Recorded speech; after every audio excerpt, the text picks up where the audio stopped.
Hey guys, and welcome back to my channel. And this week you're getting a video every single day of the week. That means there's 7 videos coming up, so make sure you subscribe so you can get a notification every day. So let's talk books.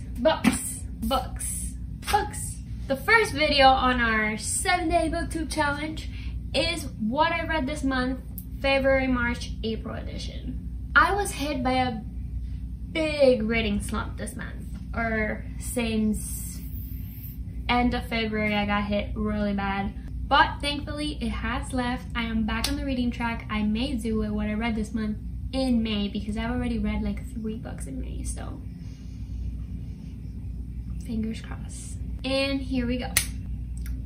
To start us off, I read City of Ashes. This was my first book of February. It's a reread, but not really, because I had totally forgotten everything that happens here. Last time I read this, I think I was like 15, 16. And now I'm an old lady. But yeah, I remember I used to hate this book though, and I didn't hate it as much. It still only got a 3.4, but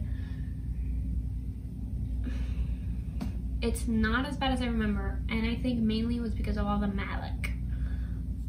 Because my ship is Clarion J's.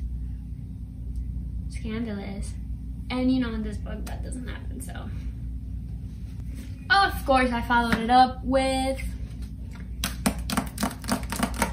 City of Glass. City of Glass was my favorite, but that's probably because I don't remember the last 3 at all. I don't remember City of Fallen Angels or City of Lost Souls or City of Heavenly Fire. Those 3 are like zeros in my head, but I know I read them because I remember liking this series, but I don't remember anything. So I always said that this was my favorite, and till now it is still my favorite. I am only in the 2nd Infernal Devices right now, so I'm not even that much into the Shadowhunter world. Infernal Devices has kind of been a letdown. I think it's because I already hyped it up so much. I still kind of like this series better, but anyways. Next, The Reading Slump Giver, better known as A Court of Silver Flames by Sarah J. Maas. This book's heavy, first of all. Second of all, I have a whole book review, book talk on it here on my channel, so if you want to go watch that and why this gave me a reading slump, you probably should. But other than it just felt really long, way too long, and not that interesting. I'm really excited for the books that are coming next. Sarah J. Maas did a great job opening a whole new side of the story that we thought we already knew, ACOTAR, but now we found a whole new thing. And next I read all the Tempting the Best Man, Tempting the Bodyguard, Tempting the Player. Is that the order? I don't think that's the right order. Order. I don't think that's the right order. By Jennifer L. Armentrout. They're nothing to write home about. They're not good. They're not horrible. And I thought they would take me out of the reading slump because they were quick, romancy reads, but they were kind of like also not that good, so they didn't take me out of the slump. What I do have to say is that in the last one, Tempting the Bodyguard, the main character has brown hair, brown eyes. Not something popular in books. Usually all the characters have green eyes, blue eyes, gem, gold, gray, stormy, purple. Very few have brown eyes, but I have read characters with brown hair, brown eyes. But I've never seen myself as them, even though I have the brown hair and brown eyes. But this character, I was reading and I could see myself. Maybe because we have similar personalities, because she's more serious than me.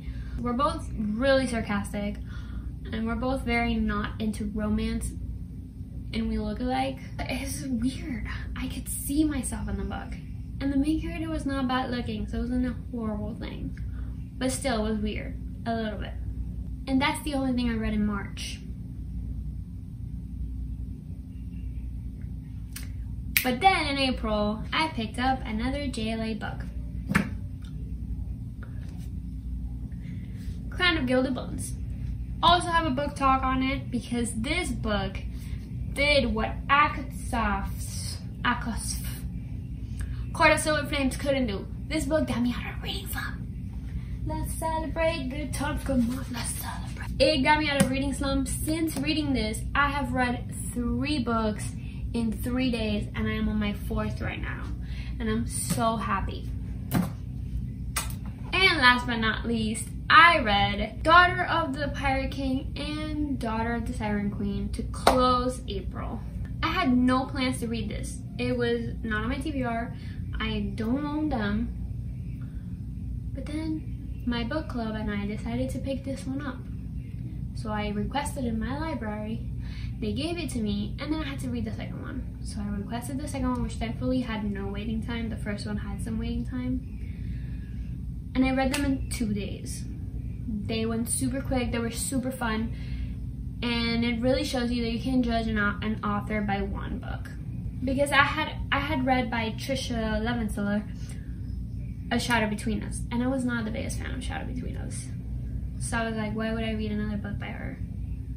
Wrong.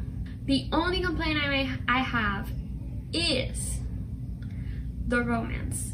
There were so many good moments to make them have a more romantic thing going on, but she wanted to push so much the whole enemies to lovers or like reluctant lovers and all that stuff that it got kind of like, ugh, okay, we get it, they like each other but they can't admit it.